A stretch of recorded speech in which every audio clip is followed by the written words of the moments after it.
Hello,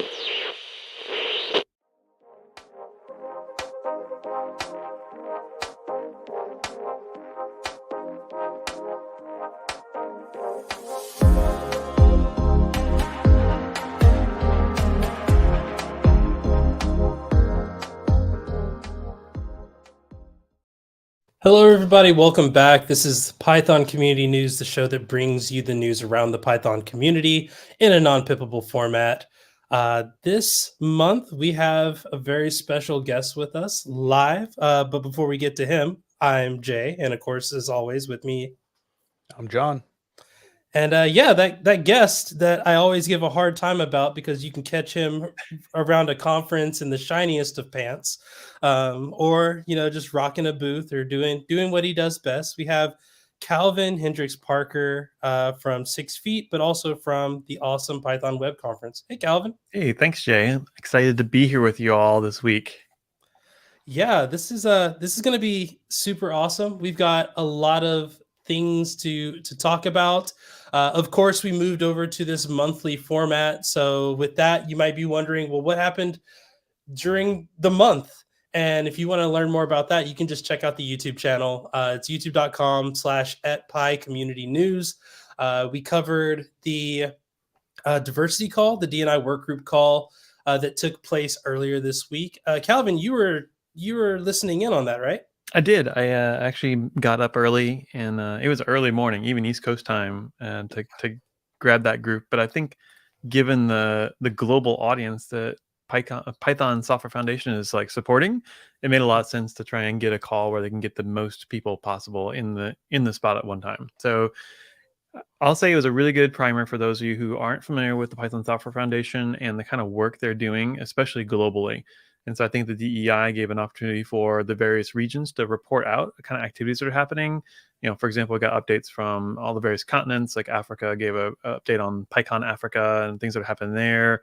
The APAC group gave a report out on some of the Python boot camps they've been doing in Japan. And then kind of an overall just state of the PSF and activities that are going on there. It was really interesting. Probably one of my favorite charts they threw up. A lot of good data and stats that are actually, like, there's some data nerds in the Python community, and a lot of them do reside in the PSF and are doing some good work there. But gave some cool graphs and stats about diversity and the historical view on the PSF and the PSF board. If you look at the PSF board pre-2014, very, very North American centric. And post 2014, it got very, very diverse as far as countries represented, continents represented, folks who are now included in that decision-making process. I think you'll also see that they are trying really hard to get not just the same people to be there all the time. They're trying to get new people in the seats just to have that broader view, I think. And I think it's working. They had 26 nominees for 4 board seats the last go around, which I think is fantastic. I mean, I think they're getting finally reach.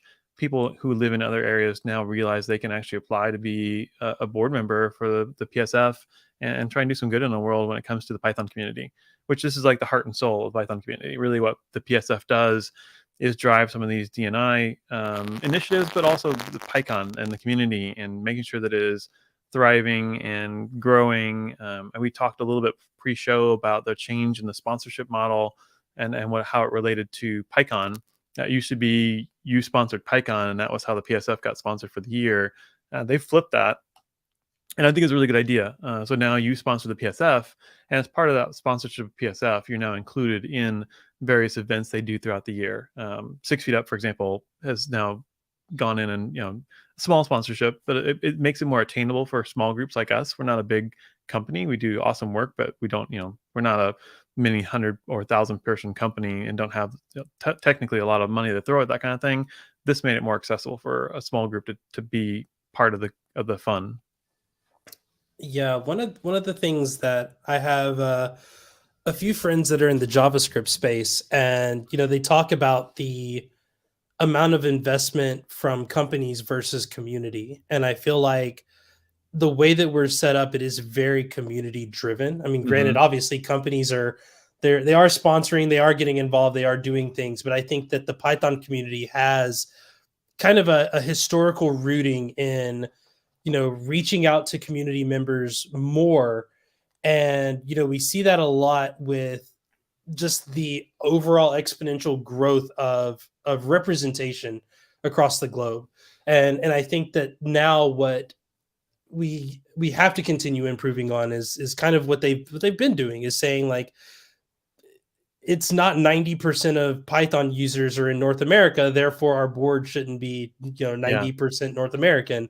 Let's work to kind of diversify what our leadership representation looks like, and they've done a great job. Oh, I will agree. It's not an easy job. I mean, you look back over the history, and they have to make reactionary decisions or approaches to situations that arise, and so they've got not an easy job. I mean, because they're dealing with random humans across the whole globe, and not all of them know how to human well together. It's unfortunately, but I think that again they're helping establish like that framework that we can all be a community in. All right. Well, like I said, we covered with the announcement of that group on our YouTube channel. Feel free to check that out. And this month we have a litany of conferences to talk about. I think about this with PyCon US coming up. One of the things that they do at PyCon US is they have like the lightning talk that is every single upcoming conference, come on stage and give your spiel. I think we're gonna do that for just a quick second before we lead up to the main event, which is kind of the upcoming conference, that's Python Web Conference. But let's take our start by first looking at PyTexas.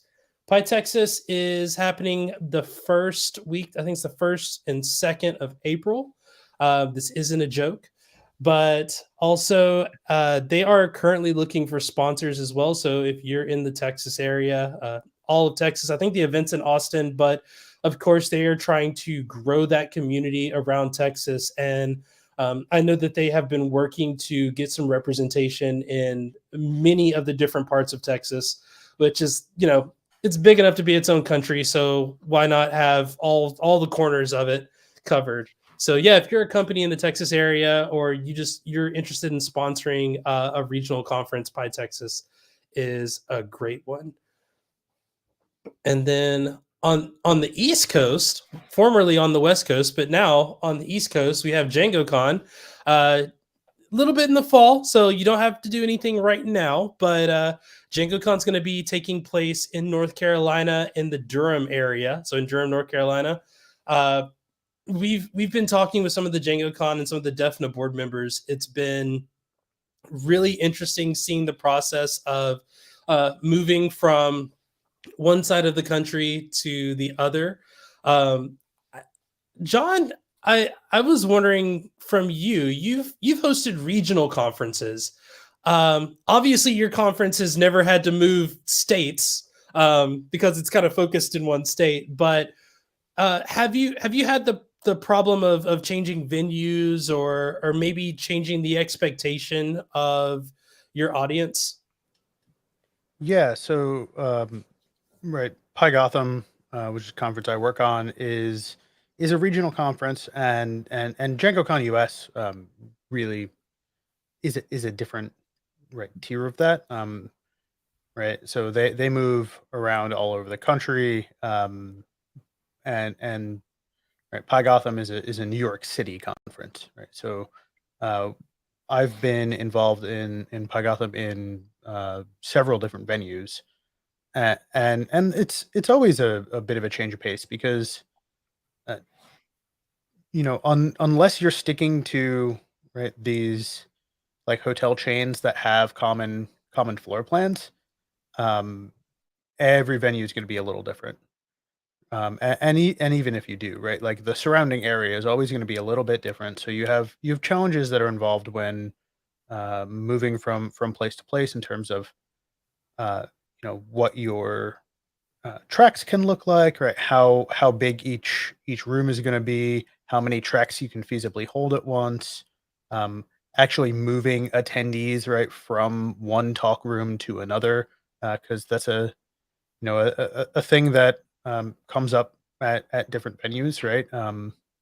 If I'm remembering correctly, there was a PyCon US one year where there were two talk rooms that were like basically the opposite ends of a venue, and to get right between, from the end of one talk to the beginning of another, you did not have a whole lot of breathing room there in order to get in a seat quickly enough. So yeah, there's always some challenge in moving venue. But I do have to imagine for the DjangoCon US folks that moving, entirely right from one coast to another is probably even more so, because right, you have to worry about all the other things that go into running conferences, right? So when you're doing an in-person conference like one of these, there's staffing involved, right? You have vendors for AV and videography and all sorts of other in-person things, as well as right, finding places for people to stay. Right? You got to negotiate hotel block rates. There's a ton of stuff that we could dive into, that is things that a lot of people don't think of, front and center as topics for organizing a tech conference, that are really much more event planning than they are technology.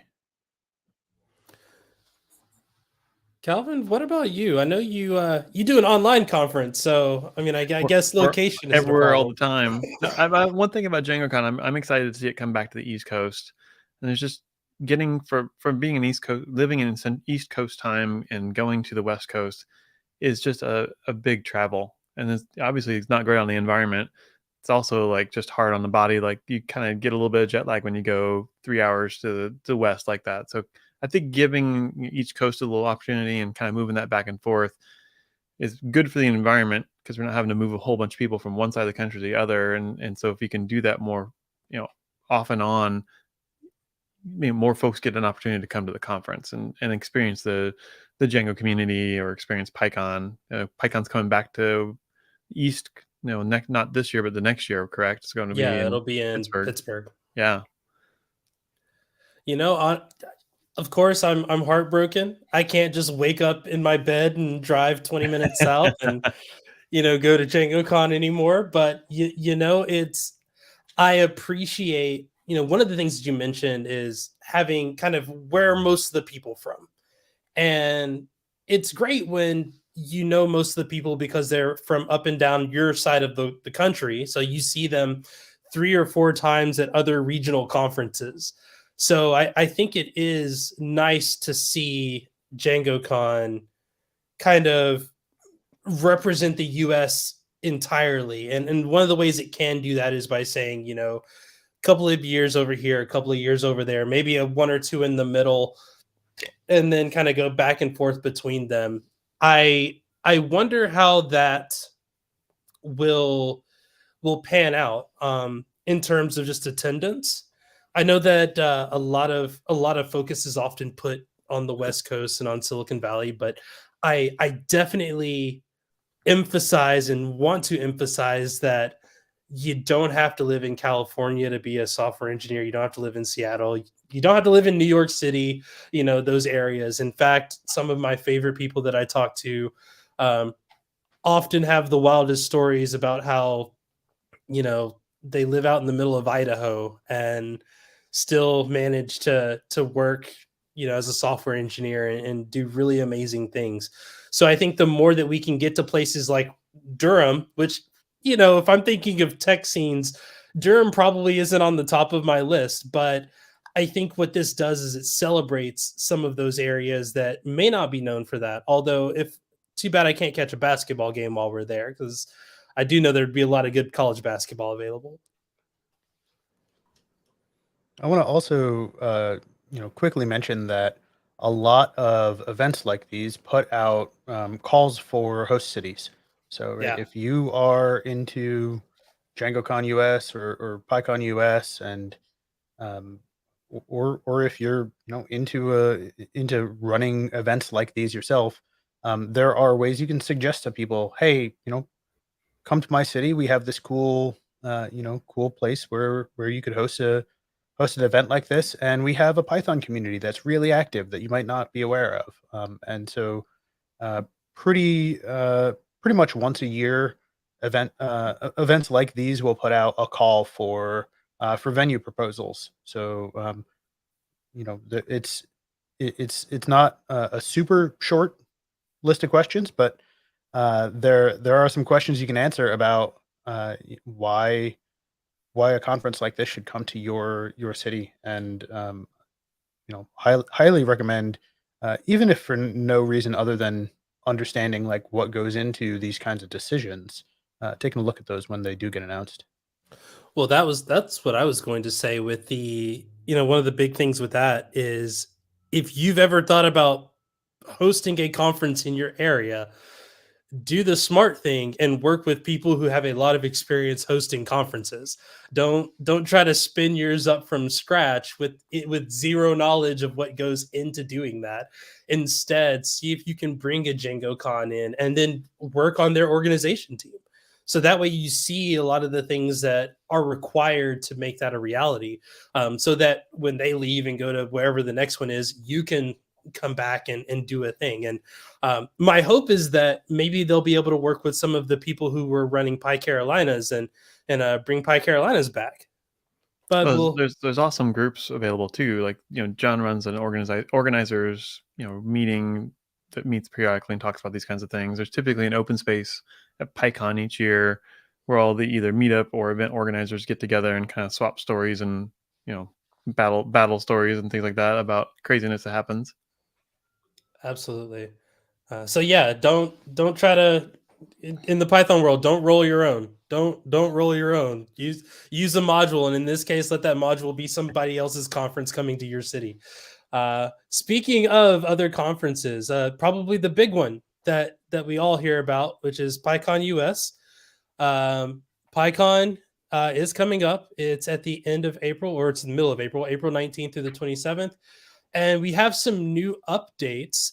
We have some applications for Startup Row. So if you're a startup and maybe you can't afford the giant booths at the front of the expo hall, they actually have off right next to those a row for startups to have a booth and to be able to talk to people. And honestly, that's one of my favorite parts of the expo hall.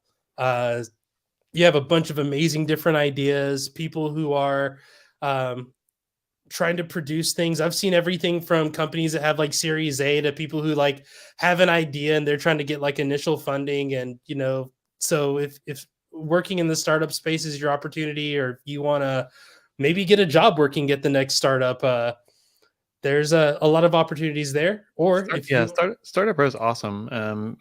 We've actually participated as being a local meetup in helping companies compete to be on Startup Pro. So there's been companies who have come to the IndiePie group, which is one of the meetup groups I run here in Indianapolis, and they've pitched. We had a pitch competition, judged it, and our winner went on to be a Startup Pro company.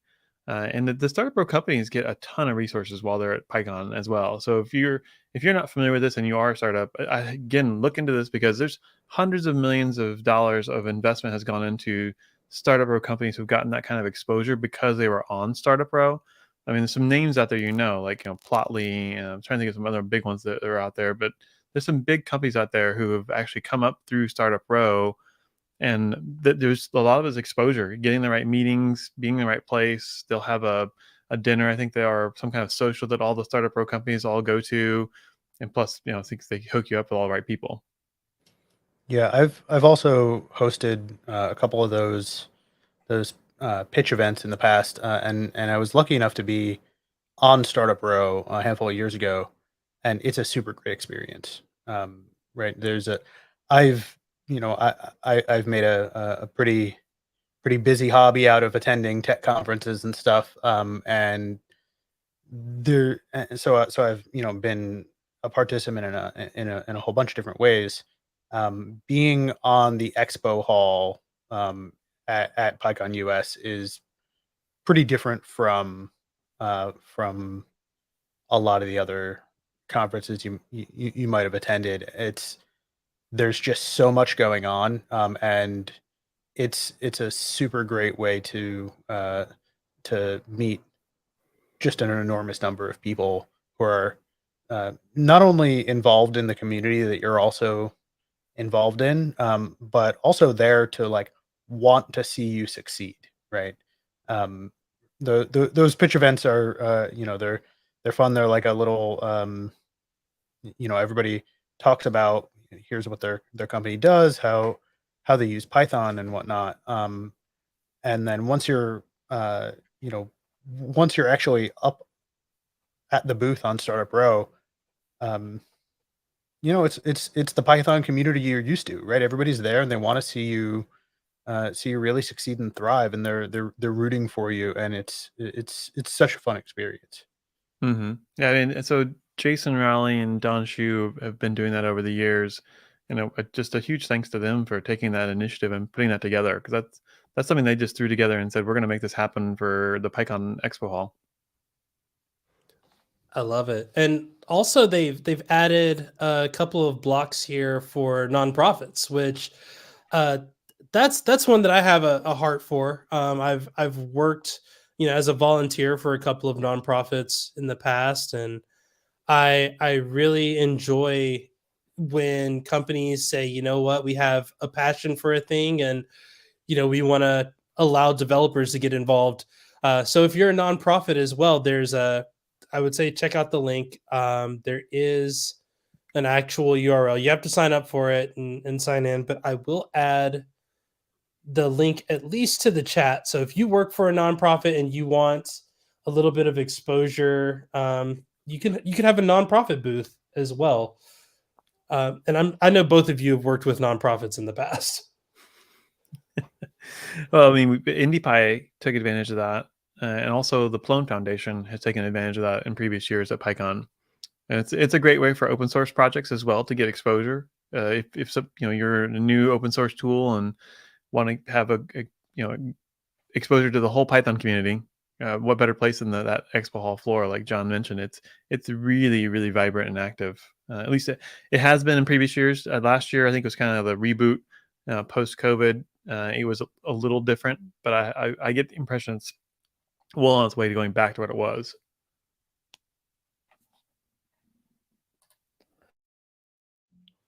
Awesome.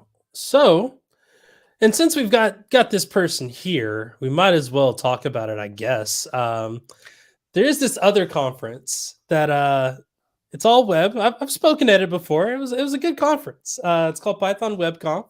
I'm not gonna try to explain it. We've got the person here. Calvin, go ahead, take it away. All right. Yeah, so this actually happened pre-pandemic. 2019 was our first year for the Python Web Conference. So this year will be our 5th year for doing the conference. And our main goal back in 2019 was we felt like there was a gap in the community for certain people to come to like a PyCon and see talks about web technologies. It felt like there was just a missing space, and also the ability for people who can't travel necessarily to come and enjoy that Python community without having to make it to PyCon. I mean, maybe it'd be prohibitive. They can't even get a visa or whatever the case may be, or it's just cost prohibitive for you to travel. So Python Web Conference was really born out of those two like motivators, was for us to get more folks together and fill a space I think that some of the in-person conferences weren't doing, and then do it in a way. The next year we did it to 2020 was to do it in a way that actually felt more natural and leveraged the powers of being online. So having features built into the platform that actually made it a better experience than if you were just watching a webinar or coming to an in-person conference. Like the fact you can pause the talks or meet face-to-face with the speakers, or some things we really focused on, that like the attendee experience. So this year Python Web Conference is going to be March 13th to the 17th. So it's coming up here right in a couple weeks. I believe Jay is going to probably put a discount code into the chat. There it is. Look at that. There's our discount code. So that'll get you 15% off on the tickets for Python Web Conference, which are on sale right now.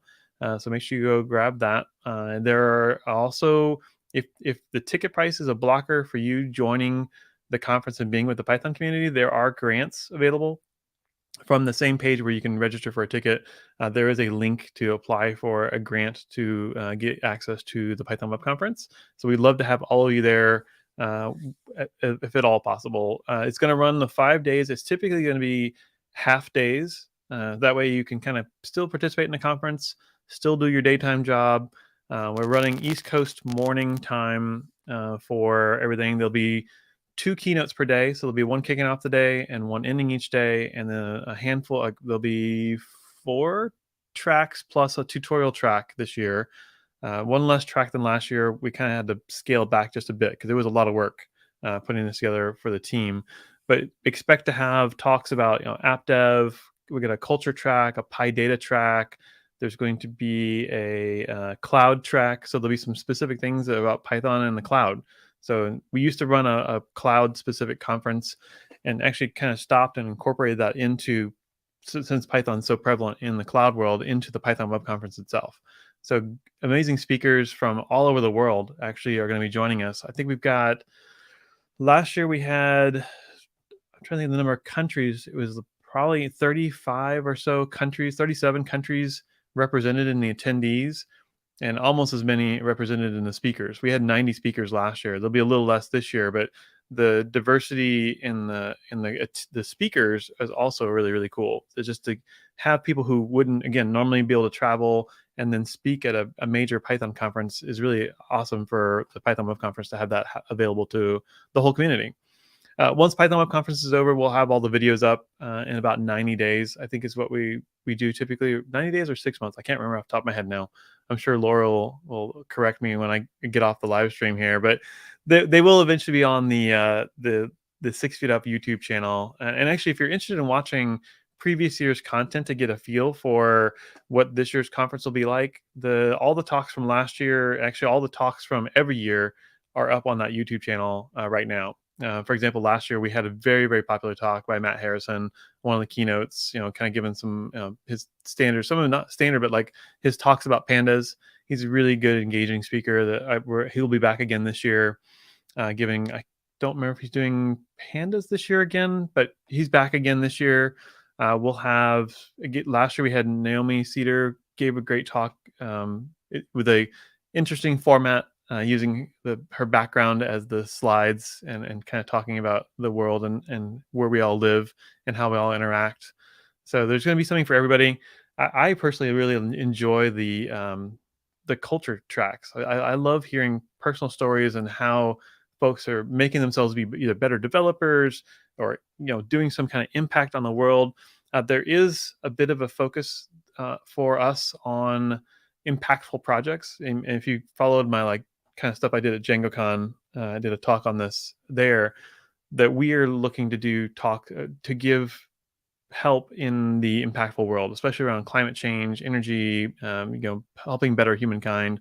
So there'll be a number of talks we've reserved in the schedule specifically for climate change and impact talks that you may not get anywhere else. We're actually actively seeking out speakers of people who are doing interesting work in those areas. Mostly if they're doing Python, it's obviously a bonus. But if there's a really inspiring talk about helping us change the world, that's something we want to bring to everyone who's part of the Python Web Conference. One of the things I really like about Python Web Conferences is that it, I guess I guess the phrase like steering into the skids, like this started before online conferences were the requirement. And I think with that, it gives y'all the advantage of, hey, we're doing this when nobody else is doing this. And then now everybody else is doing this. And it's like, all right, we have the advantage. We know some of the things that work, some of the things that don't work. And I guess that would be the question that I would ask you, just with having run this for a few years, including before 2020 decided to make everybody work and conference from home. What do you see really work for virtual events? I mean, virtual events are a different beast. Folks who try to emulate or simulate a real world conference online, I think, had a lot of trouble and a lot of stumbling because they tried to make these virtual expo halls that had avatars and you walked around and those kinds of things. I don't think the skeuomorphism of a conference translated well to an online event, as opposed to building an intentional online only or online specific experience, which is again one of the reasons we built a full platform that we host the Python Web Conference on. So Python Web Conference itself is hosted on a platform we built in Django, so using Python, and that's called Loudswarm. So if you want to check out loudswarm.com, it's a just strictly a product only around virtual events, and we wanted to make sure that folks had as many opportunities as possible to engage with one another, because we felt like those interpersonal relationships of an in-person conference were so important. I mean, that's one of the reasons I go. It's like to be in the hallway track and hang out with Jay. And how many conferences did I run into you last year? At least 3, Jay. At least. Yeah, I think it was PyCon US, EuroPython, DjangoCon. Yeah. Yeah. And then you're probably around South by Southwest somewhere. I just didn't bump into you. Right. So the things that we incorporated into the virtual event platform were things like the face-to-face. So if you're watching a specific talk, afterwards the moderators do a really good job of making sure we also focus on having live speakers. Like, I feel like the live presentation format, as opposed to like a pre-recorded kind of canned talk, still has a certain energy to it that is worth doing. And then after those talks, we have the speakers go into the face-to-face room that is easily accessible from the UI, so that you can have that same around the podium discussion that is so common at the in-person conferences. But then these can go longer because no one's shooing you out of the room, unlike the in-person conferences where moderators are like, all right, everybody's got to move on because we got to get the next speaker set up. Instead, we've had some of those in-person rooms, a dozen people hang out for over an hour and get to talk to that speaker and get to ask all their questions that all the burning questions they've ever wanted to know about whatever specific talk it was. So that's one feature. And then tight integrations with like Slack and Discord. So we've got support for both of those channels in the player itself. So like as you're viewing, kind of like you're viewing here on YouTube, you've got this chat, right on the side. We've got the same thing, but integrated with your community's existing Slack or Discord. So people don't have to go learn another chat platform or use half-hearted built chat tools by some conference vendor to build it. We said there's already great tools out there for chat, and there's already communities who are in those places. Let's just make sure we bring our tool to them so that they can actually interact, and that's the back channel, and where all the kind of noise and things happen is on their existing communities. So those are some of the things we've done to really focus on that interactivity. Another thing I love is the fact that I can watch a video, pause like live video, just like a DVR you would anywhere else, and then go get a drink, come back, unpause. Or if I was busy in one of those face-to-face rooms talking to the speaker, I can join a talk late, actually rewind backward and catch the talk right from the beginning, like I never missed a beat. So there's some features and things you just can't do in real life, you can do virtually, that we've really focused in on for that experience. Oh, I missed one other feature that's like that too. Is the fact that you can view previous talks within 10 minutes of them happening. So live talk goes up and it's done. Within about 10 to 15 minutes, we typically have the talk back live again. So, oh, awesome. Kojo is awesome. He did a tutorial. He didn't just give a talk. He gave a tutorial, which if you're a conference organizer, those are the special people, because they give a lot of work, a lot of effort into teaching someone and doing a multi-hour type of a thing. So I always give out huge props to folks who help us out in that way. Speaking of tutorials, this year for Python Web Conference, we've got an awesome tutorial speaker back, Mike Bayer, who's the SQL Alchemy maintainer. He did, not last year, but the 2 years prior to that was did a tutorial, and he's back again this year. I think there's a new release of SQL Alchemy out. So if you are looking for learning the latest version of SQL Alchemy, you basically get to get taught from the person who created it, which I love. I love that fact you have that kind of access in our community, and you can do it from anywhere in the globe. I've had my eye on that update, and sadly, this isn't the show where I get to talk about it. So you have to, I have to email Mike and see if he can get them on the show to talk about it there. Again, John, what amazing human beings, like the people who give their time and do a tutorial. Thanks again so much to those people.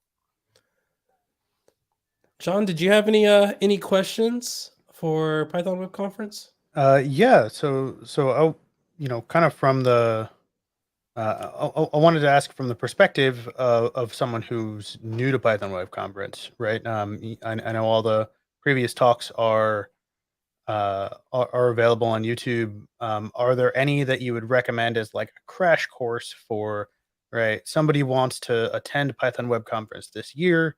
They want to come in like ready to hit the ground running. Where should they start? Well, the tutorials, if you're wanting to catch, some deep knowledge on some things, we had the tutorials from Matt Harrison on idiomatic pandas, which is really good. Ton of views on YouTube on that one.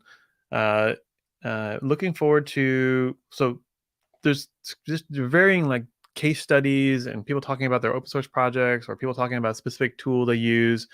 But the real feel I think you could get for like the who's at the conference, go watch a couple of the keynotes, like Julia Simon's keynote. I already mentioned Naomi's keynote. M. Scott Ford gave another great keynote. Some people talking about real challenges that you'll relate to, like burnout and how to be a better developer. And there's some really cool things there that I think that will give you a feel for like the culture of the conference. And then you can go kind of dive in on the tech and learn all those kinds of things. So that's probably what I would look at. Think about some specific talks that are in here. There's so many great speakers. It's again the folks who give their time. Love it. Another thing we do during the conference I didn't mention is going to be the socials. So every day after the conference kind of winds down with the last keynote, we'll be doing some socials. Last year we did the origami class with one of the 6 Feet Up crew. Gave a cool tutorial on doing origami. And so if you sign up for Python Web Conference, we typically, if you sign up in time, you'll get a package sent to you in the mail that's going to have some goods in it for participating in the conference. So like sticker packs and swag and stuff you'd get if you went to the expo hall. But we'll also have like the origami paper in there for you to participate in the origami social, which is a lot of fun. We'll do a kind of a geek speed dating thing, which is kind of fun because basically I bring everyone into a big Zoom room. We leverage the breakouts, we randomize it. We just go for like 10 minutes and I ask a couple questions. Like I typically give a question, send everybody off to discuss it. They all come back. We do it again. And a lot of people really love that because it's kind of non-threatening, I think, because there's a question given, like you know what to do. You don't have to think about like how do I like socialize and it's kind of some guided socialization, which is a lot of fun for folks to participate in and get to know people from all over the world. The conference runs really, even though I say that the sessions run morning time Eastern Standard Time, the conference runs 24/7 though. There's people in the Slack channels all day long, all night long. Because the videos are up so quickly on the platform, people are watching the talks all 24/7 and commenting on them and discussing and getting to know the other conference goers like that. And I think this year we've kept all the alumni from previous Python web conferences in the same Slack community to really build that community. So even if some of those people aren't going to the conference officially, they're in the channels, like in the general channels and things like that. So you can still interact and find folks who are past speakers from last year. If you come this year and you want to find a speaker from last year, they're probably in our Slack channel hanging out and you can chat with them. Like I know, for example, like Paul Everett and Michael Kennedy are going to be back.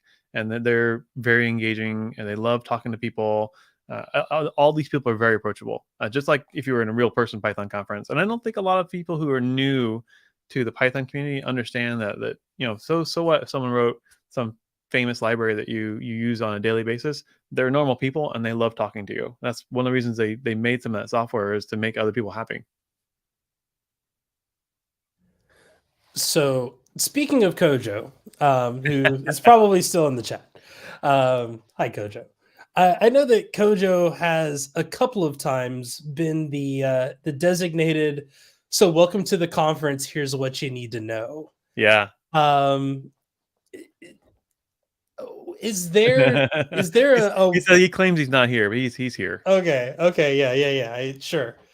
Is there a like what's the one thing that people need to know if this is their first time attending? Like what is going to be the thing that helps them out more than anything? I mean, engage in those face-to-faces. I think those are so valuable to be able to get that FaceTime with the speakers. That interactivity. You can watch the talks later. They're all going to be online. I think the 6 Feet Up chat came in and told me it's going to be 90 days. So 90 days later, the talks are all online anyway. The real benefit is like the energy of the moment and what's happening now. So getting in this, I think we're using Slack again for our chat and our community this time. Getting into those Slack channels, getting into the face-to-face meetings, take a chance, take a risk, and participate in one of the socials. They are very fun. You can stay silent, keep your camera off, keep it muted if you want, and just kind of lurk. No big deal. That's totally acceptable. Or you can turn your camera on and tell some stories. Or I'll come in and MC and drag a story out of you, but I won't force you to do anything. This is a non-threatening environment. A lot of fun. I try to make sure everyone feels welcome. So it shouldn't be a high pressure, decision on whether you go or don't go. And then I have to ask, what's up with the jerseys? Like, you'll see. This is the first one from 2020 that we did. I So we didn't have meant to go grab mine. I think I have the one from 2021. Yeah. So each year we've been doing. We kind of wanted a cool like feel to the conference. So you'll notice that Python Web Conference has a maybe edgier logo than some conferences. Kind of that esports looking like logo and theme. So we're like, we should have a jersey that goes along with it. Just so all the speakers will receive these jerseys, and there's a new design each year. I don't remember if we've unveiled the design for this year, but it's pretty darn cool. It's got the purple, so you'll see the colors each year change. This year we've got kind of a purple and yellow theme going, so I believe the jersey is more purple and yellow this time as opposed to this one, which is kind of like the dark blues and the light blues and the yellows. But yeah, I don't know, it was just kind of how do we thank our speakers? How do we thank the community? And the first year we did that, we ended up selling extra ones to the attendees and giving the proceeds to charity. And actually we did that last year. We did a net proceeds. So last year, any of the profit and net proceeds we gave to charity as well. So we always try to do a little something during the conference to make sure that we can benefit, some group or some place that may need some help. So the jerseys are one of those things we did, and we just kind of kept continuing to do them. It's fun because now I run into people at conferences and they're wearing the jerseys, and it's really, really cool to see, people get to be proud of like being a speaker at the Python WebConf. In real life. I'm definitely a big fan of the jersey thing. Was different for me. Like, I think when I got mine, I was like, oh, this is cool. I don't think I've ever gotten one of these from speaking at a conference before. Well, we want to be unique. I don't want to give you a standard speaker gift. Although we also all the speakers also get some kind of Circuit Python, embedded Python, gadget. I love that stuff, so I want to make sure everyone gets to experience it as well. So speakers will also get some kind of a Adafruit toy that I love playing with. So the gifts, a lot of those gifts are expression, my expression of being in the conference. So we've talked a lot about Python Web Conference, and we know that you have, years of experience in organizing conferences and sponsoring them. But conferences aren't the only thing that you've done. I happen to know that you're also one of the organizers for IndiePy.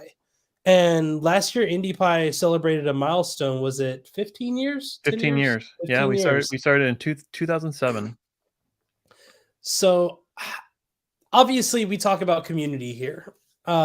What is it like having a community that now can get their learner's permit when it comes to driving? Can almost drive.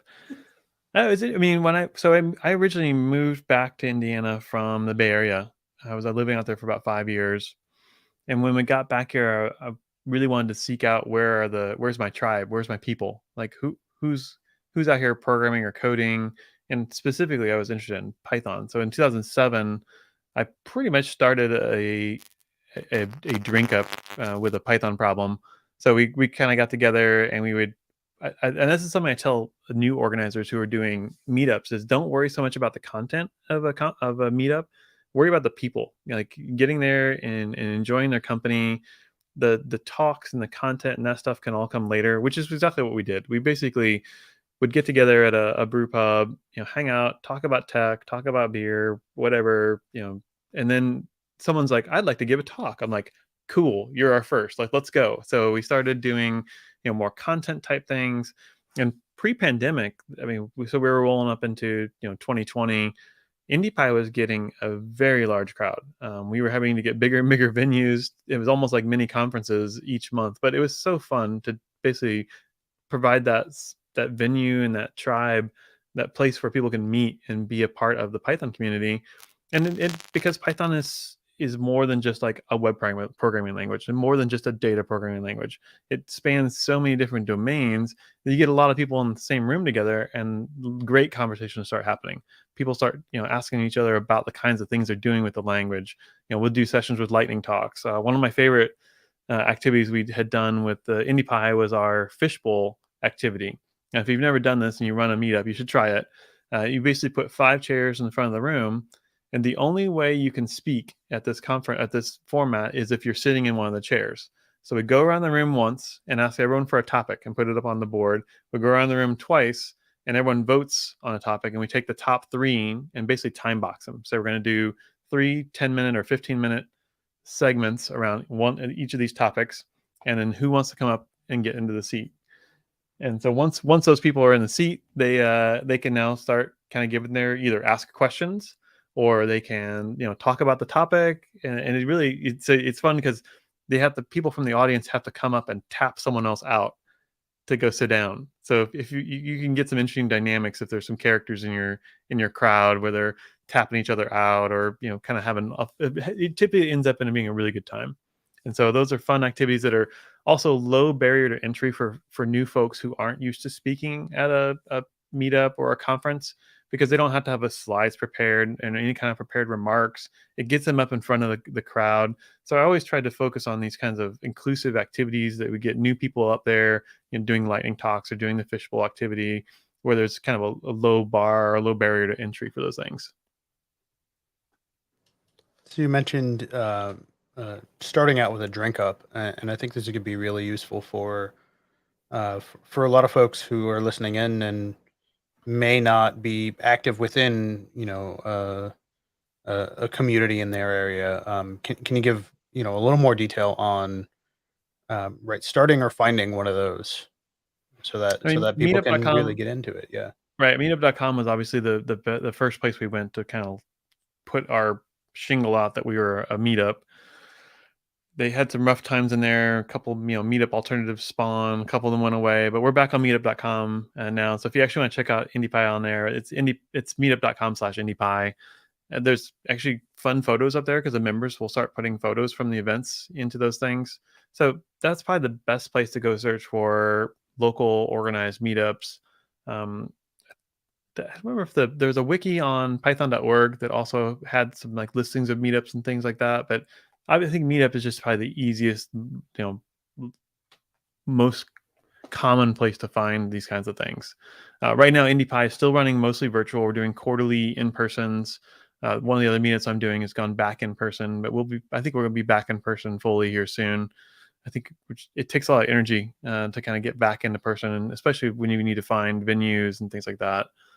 We had worked hard to find and put together a really smoothly running operation, and I think we got out of practice with the pandemic, being out of it for 3 years. Well, that was going to be my next question, is having ran IndiePie and then going into Python Web Conference, was there anything that you took from running a user group that you could take into running a conference? And then I'm sure you can guess what the next question is going to be, but we'll start with that one. Oh, for sure. I mean, running the meetup is all about like getting the people in the same room, kind of helping them, meet each other and talk. And so I definitely took that same level of like love of community into the events we did with like the Python Web Conference and a couple other conferences we had done over the years, just because we really want to get people to know each other. It's because once you've got a tribe and you've got a place to get help, you've got a support network. It's like you've got the village that used to kind of raise all the kids or whatever, but we built that now for our tech communities, and I think that feeling is important for them. Now, and then on the other side of that is I went deep on the AV geek AV club for sure. So all the AV gear tech I have around here is ridiculous, but it started small. I think I started with people can't hear in the back, so I got a mic and a powered speaker so that I could like make sure everyone in the room could hear.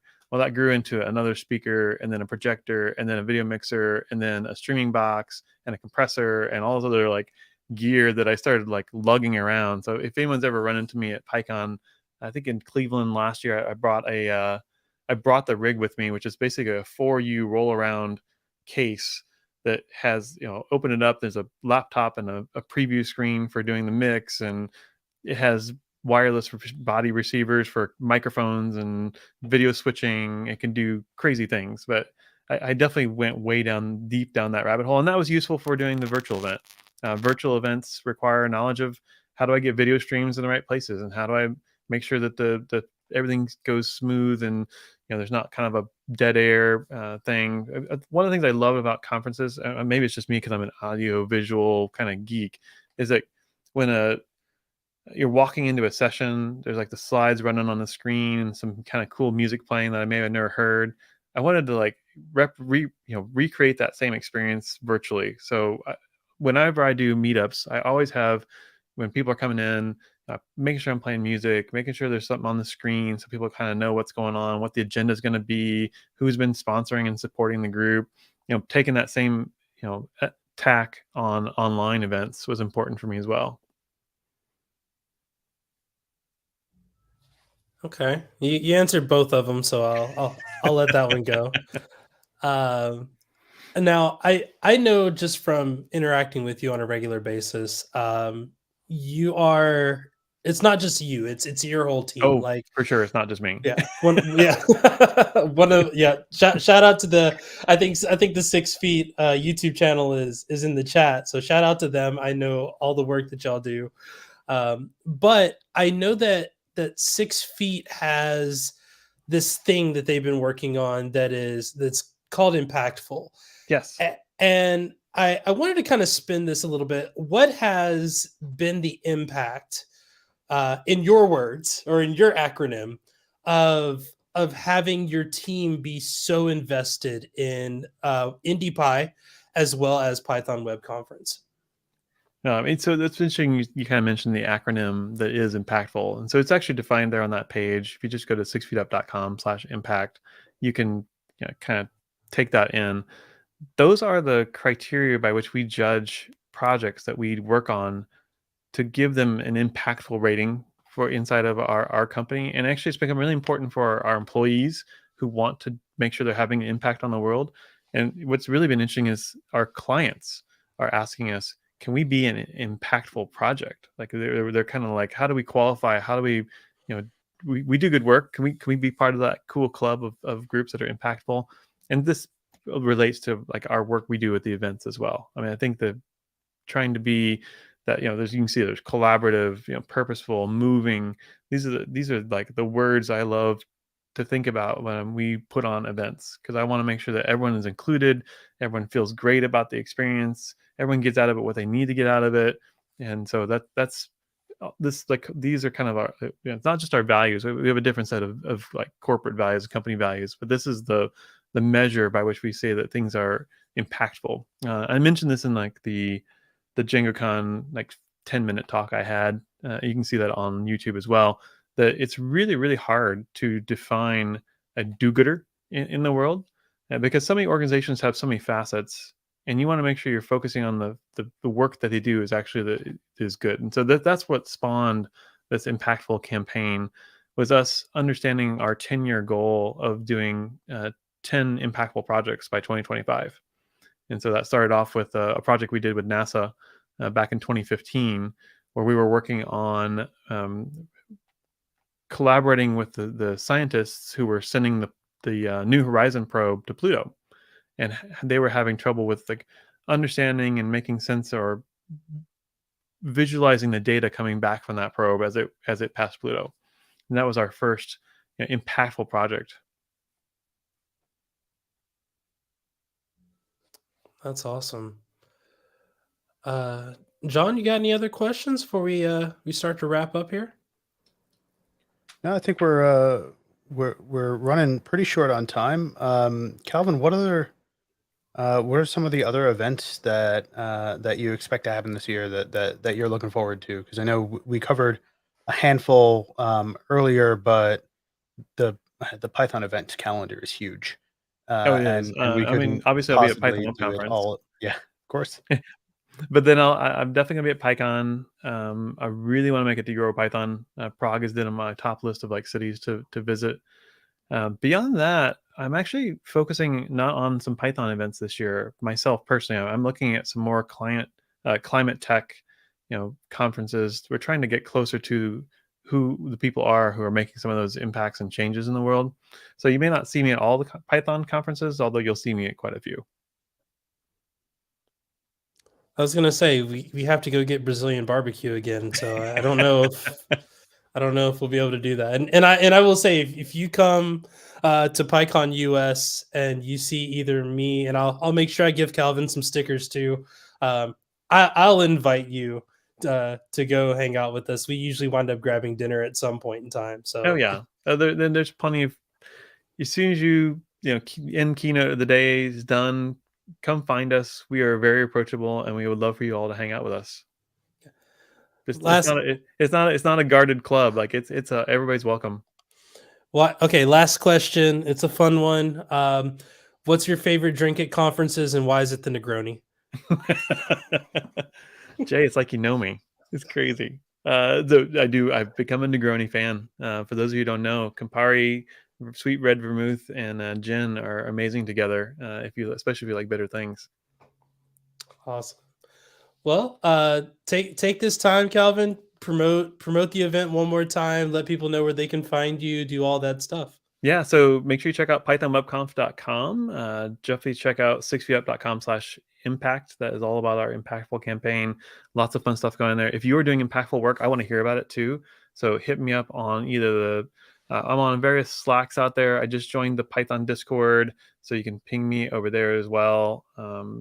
I'm on Twitter at CalvinHP. I'm over on Mastodon with CalvinHP at faucedon.org. So I'm not a hard person to track down, and I like talking to people.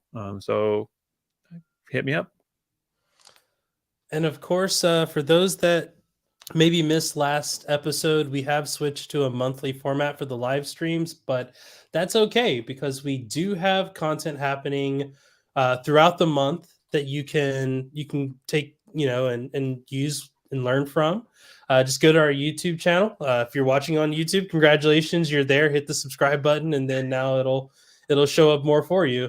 But if you're not there, it's youtube.com/@PyCommunityNews. You can also follow us on Twitter at PyCommunityNews, and you can check out the archive as well as subscribe to the podcast. The podcast is Python Community News everywhere that plays podcasts, Spotify or your favorite podcast player. And if you have a topic that you want us to talk about, be it a short form video, a long form video, or one of the live streams like this, we have a wonderful repo that you can go to. It is our GitHub repo there, python-community-news/topics. You can submit them, and I promise we'll give you all the props, all the credit, and maybe if you know enough about it, we'll even ask you to come join us on the show to explain it to us.